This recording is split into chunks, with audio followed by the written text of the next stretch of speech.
Amigos de todo el país, muy buenas noches. Bienvenidos a 24 Horas Dominical. El gobierno presentó esta noche la proforma presupuestaria a la Asamblea Nacional conforme lo dispone la Constitución. El documento establece una reducción de más de 2.500 millones de dólares para lo que resta de 2021 en relación al presupuesto programado y prorrogado de 2020. Con este tema empezamos.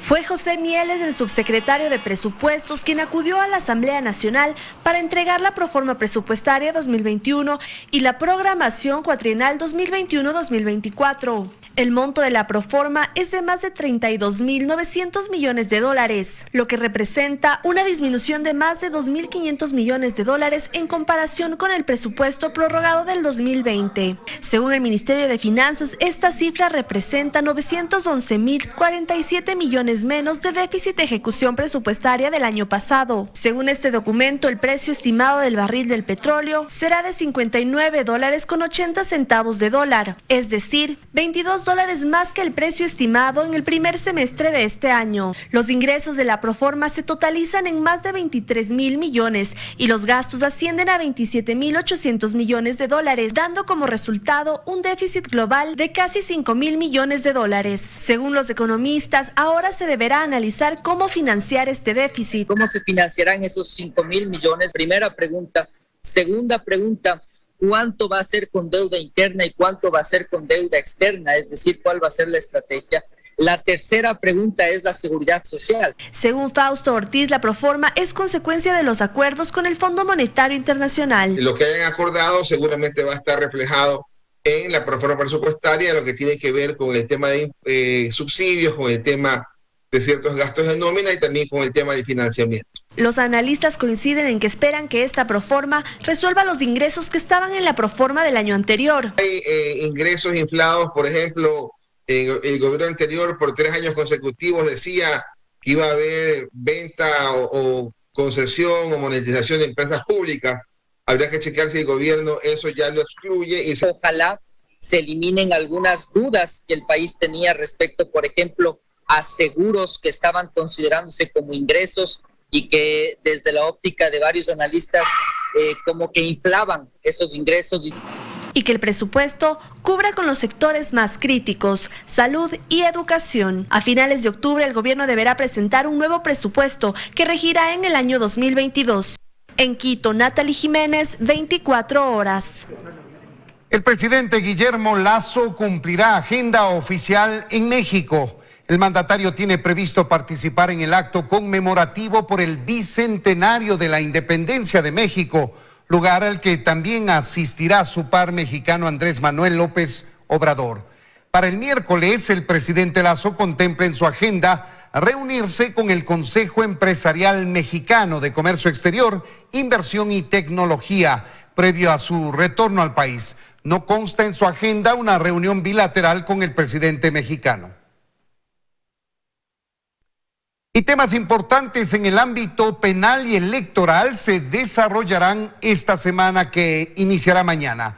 Se definirá el futuro de la alcaldía de Quito con la audiencia por infracción electoral en contra de Jorge Yunda. Además, que se juzgará al primero de los 15 implicados en el conocido caso Las Torres.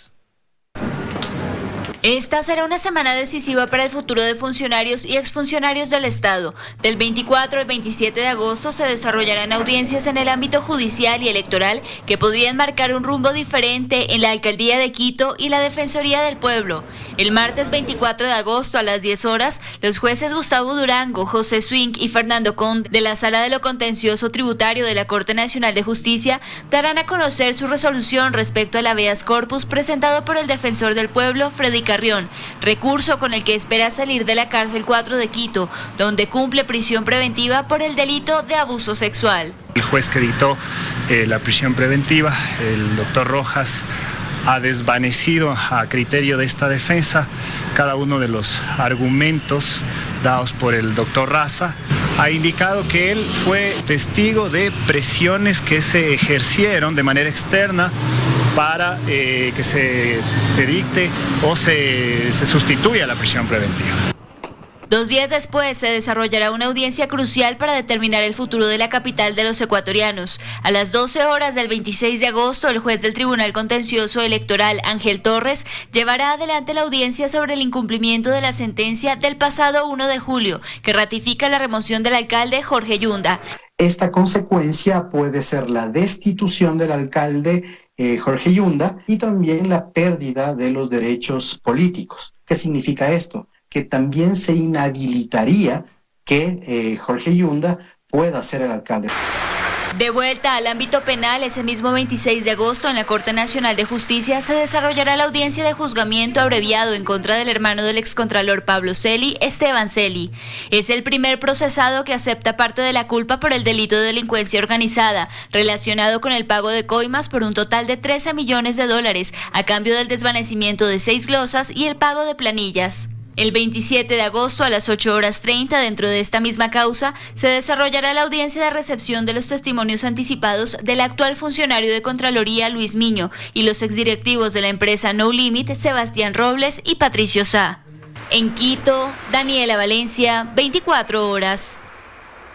Y una nueva revuelta se registró este domingo en la penitenciaría del Litoral. El enfrentamiento dejó una persona fallecida y esta revuelta estaría relacionada con un decomiso de armas, municiones y droga que se produjo la noche anterior en Durán.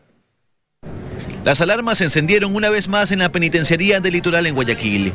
Y es que cerca de las 6 de la mañana de este domingo se registró una nueva riña entre privados de libertad dentro de uno de los pabellones identificados como más conflictivos, el número 6. Al sitio llegaron varias unidades tácticas de la Policía Nacional para intentar retomar la calma. El enfrentamiento armado entre privados de libertad dejó víctimas. Tenemos que lamentar el fallecimiento de una persona privada de libertad, así como la existencia de una persona herida. Es un exmiembro de la institución policial y de esta manera serán las investigaciones pertinentes que indiquen cuáles fueron las causas del deceso.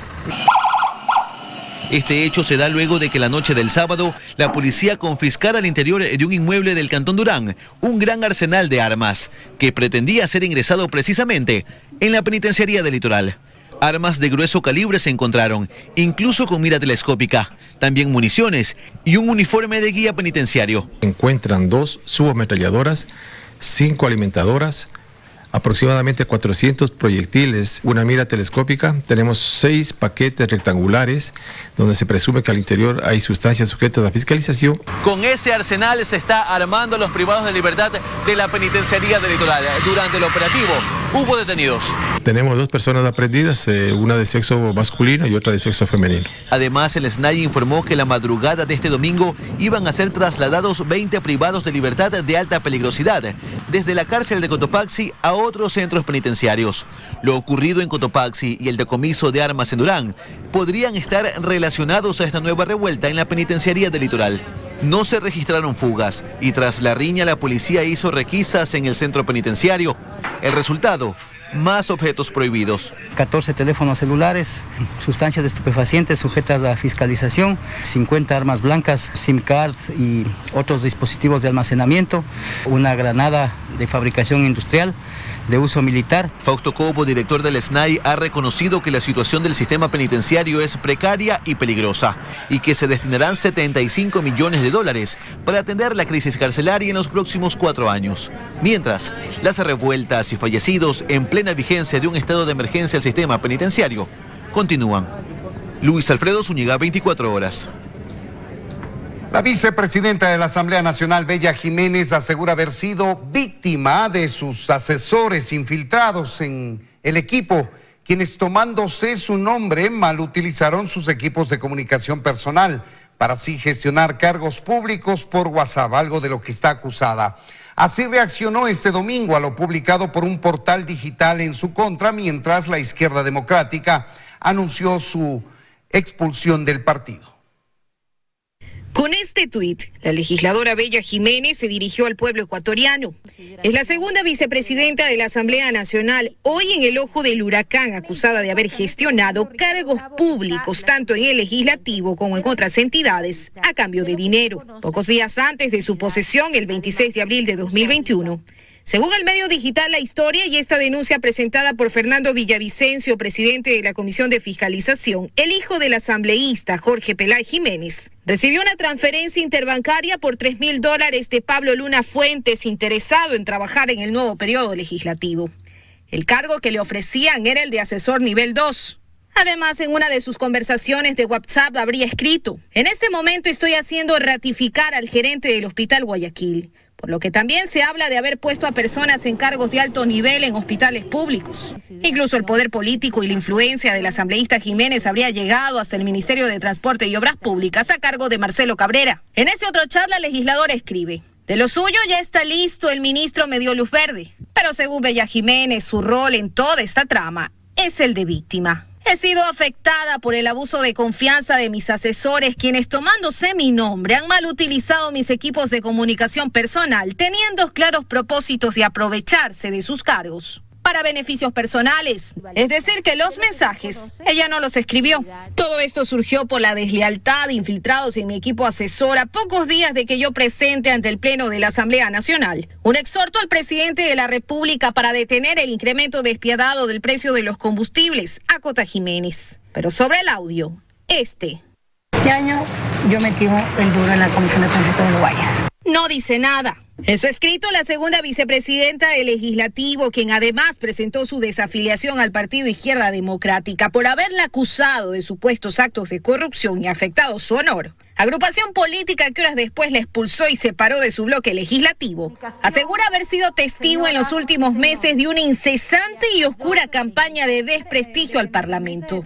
Eso pese a que se incluye el comprobante de los $3.000 que Pablo Luna transfirió a la cuenta del hijo del asambleísta y el oficio con el que se pide la vinculación de Pablo Luna a su equipo de trabajo.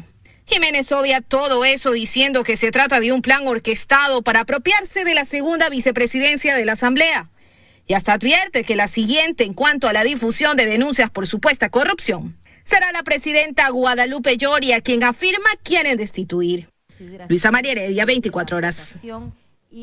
Este domingo 22 de agosto la Asamblea Nacional cumplió 100 días de gestión. Ciertos escándalos han marcado la agenda de esta legislatura. Los exhortos han estado presentes en las decisiones de los asambleístas que consideran pasa esto porque la mayoría son nuevos en política.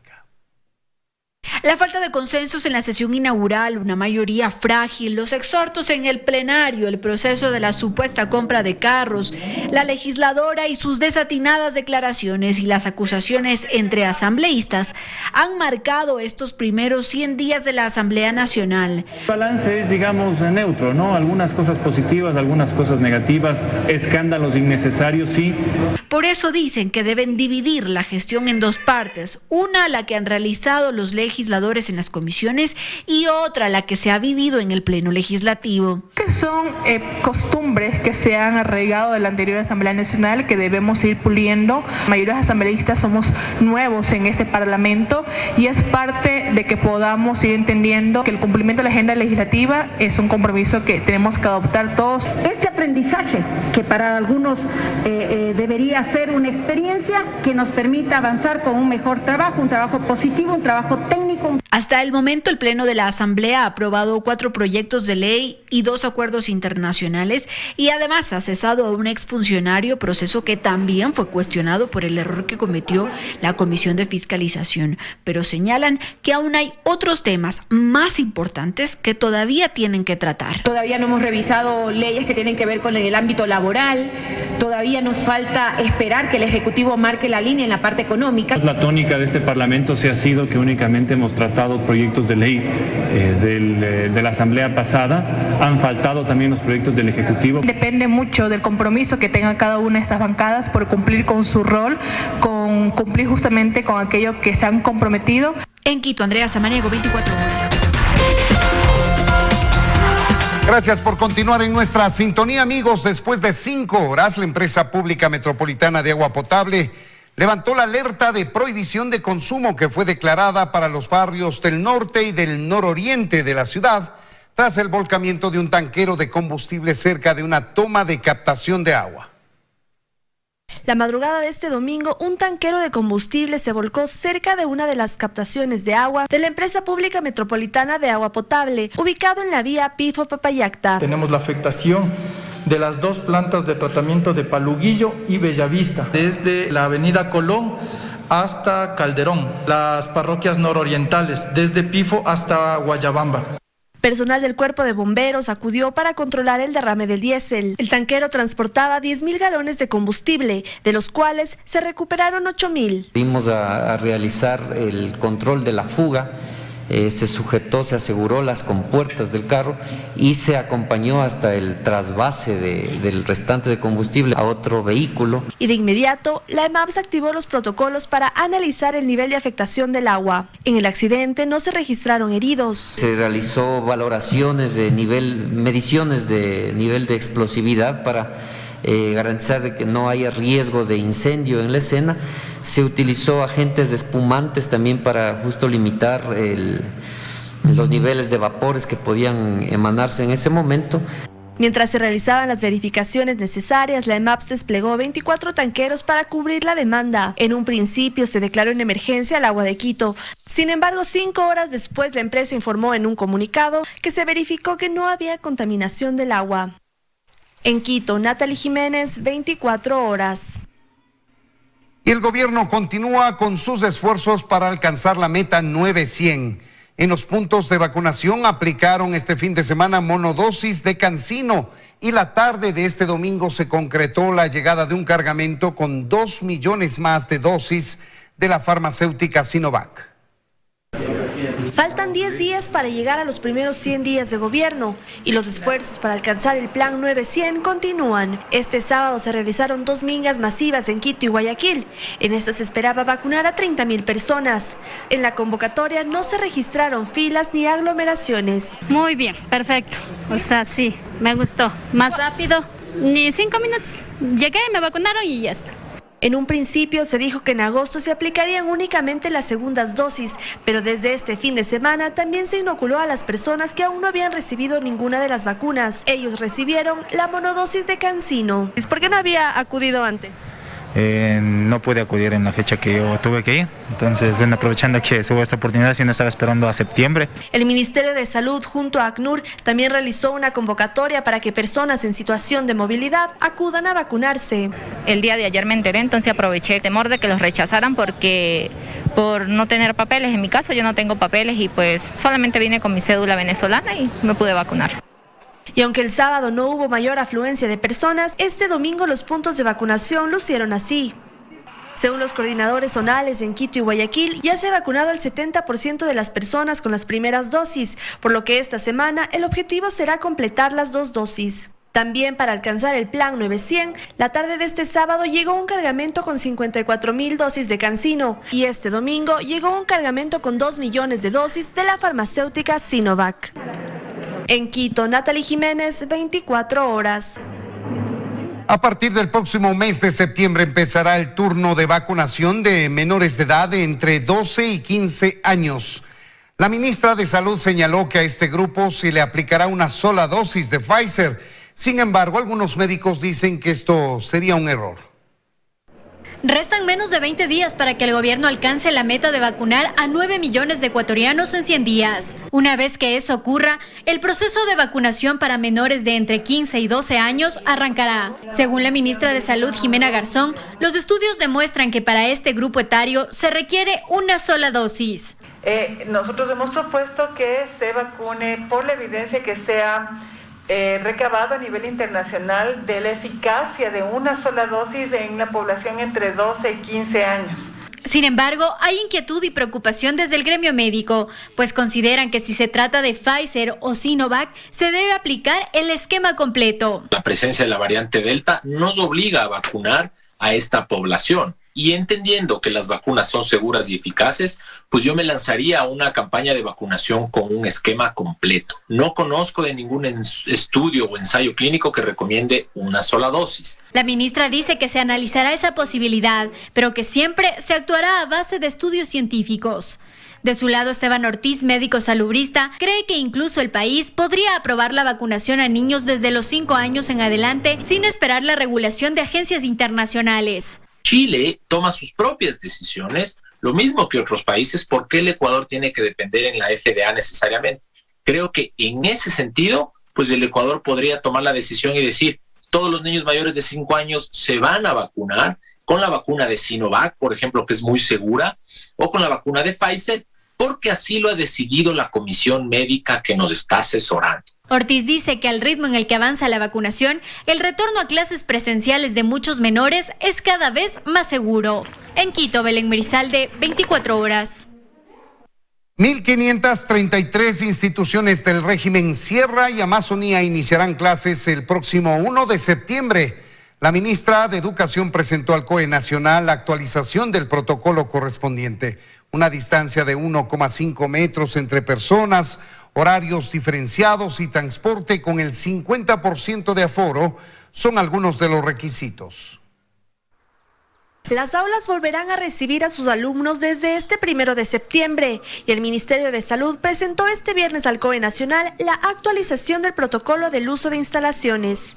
Para el inicio de clases en la región Sierra y Oriente, este 1 de septiembre, con 1.533 instituciones, 112.269 estudiantes y 11.762 docentes. Dentro del protocolo hay 7 pasos que las instituciones que desean retornar a clases presenciales deberán seguir. Entre estos están garantizar los insumos sanitarios, identificar las condiciones físicas para determinar los aforos. En todo momento se debe mantener una distancia de 1.5 metros entre cada persona, que si la institución educativa diseña horarios diferenciados, inclusive podrían llegar a tener el 100% de estudiantes asistiendo de manera presencial en una semana, pero bajo ningún concepto en el mismo momento. Identificar la ubicación según la densidad poblacional y presentar los protocolos según el tipo de transporte. Y esto nos va a permitir actuar de manera diferenciada, tomando en consideración también las especificidades de las instituciones. El retorno a las aulas continuará siendo progresivo y voluntario. Los representantes legales deben suscribir una autorización, esto se mantiene, ya existía,